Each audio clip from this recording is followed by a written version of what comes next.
Welcome back to my channel అమ్మమ్మ మనవరాలు. ఇవాళ రెసిపీ కజ్జికాయలండి. కజ్జికాయల్లో మెయిన్ ఏంటంటే స్టఫింగ్ అనేది చాలా ఇంపార్టెంట్. స్టఫ్కి ఏది యూజ్ చేస్తున్నామో దానివల్ల టేస్ట్ అనేది వస్తుందండి కజ్జికాయకి. నేనైతే హెల్దీది అయితే యూజ్ చేస్తున్నా, హెల్దీ పౌడరు వేరుశనగ గుండ్లు ఇంకా బెల్లం అయితే వాడుతున్నాను.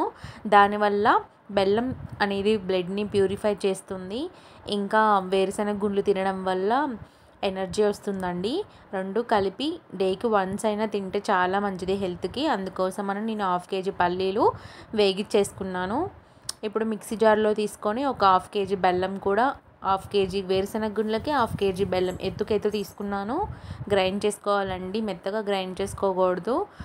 పలుకులుగా గ్రైండ్ చేసుకుంటే తినేటప్పుడు తగులుతూ ఉంటేనే టేస్ట్ బాగుంటుంది. ఇప్పుడు పిండి అయితే రెడీ చేసుకుందాము. 1.5 కప్ నేను గోధుమ పిండి యూజ్ చేశాను అండ్ 1 కప్ అయితే మైదా పిండి యూజ్ చేస్తున్నాను. మైదా పిండి గోధుమ పిండి రెండు మిక్స్ చేయడం వల్ల సాఫ్ట్నెస్ అండ్ క్రిస్పీగా కూడా వస్తాయండి. ఇప్పుడు నేను ఒక స్పూన్ అయితే సాల్ట్ యాడ్ చేస్తున్నాను. ఒక గరిట అయితే ఆయిల్ అయితే యూజ్ చేస్తున్నాను సాఫ్ట్గా కలుపుకోవడం కోసం అని చెప్పి పిండి. ఇంకా తగినంత వాటర్ కూడా యాడ్ చేసుకొని పిండి చపాతీ పిండిలాగా గట్టిగా కలుపుకోవాలి. అప్పుడే చపాతీలు ఒత్తుకునేటప్పుడు అంటుకోకుండా నీట్గా వచ్చేస్తాయండి.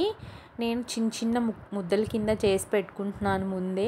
చిన్నవి సరిపోతాయి, పెద్దగా చేయనవసరం లేదు. ఇప్పుడు చపాతీ ఒత్తేసుకున్నానండి. స్టఫింగ్కి నేను కజ్జికాయల చెక్క అయితే తీసుకున్నాను. ఆల్రెడీ ఆయిల్ అప్లై చేసుకొని చపాతీ వేసేసుకొని స్టఫింగ్ అయితే 3 స్పూన్స్ అయితే పెడుతున్నాను. నేను 3 స్పూన్స్ ఎందుకు పెడుతున్నానంటే స్టఫింగ్ ఎక్కువ ఉంటేనే కజ్జికాయకి టేస్ట్ బాగా ఉంటుంది. అందుకని నేను 3 స్పూన్స్ అయితే యూజ్ చేశాను. ఆ ఎక్స్ట్రా పిండిని తీసేసుకొని కజ్జికాయ అయితే ఒత్తేసుకున్నానండి. కజ్జికాయలన్నీ ముందే చేసుకొని పెట్టుకున్నాను. బిఫోరే నేను ఆయిల్ అనేది హీట్ చేసుకుంటున్నానండి. ఆయిల్ కాగితే కజ్జికాయలు కాల్చుకోవడం పెద్ద కష్టమేం కాదు. ఇప్పుడు ఆయిల్ కాగిపోయింది.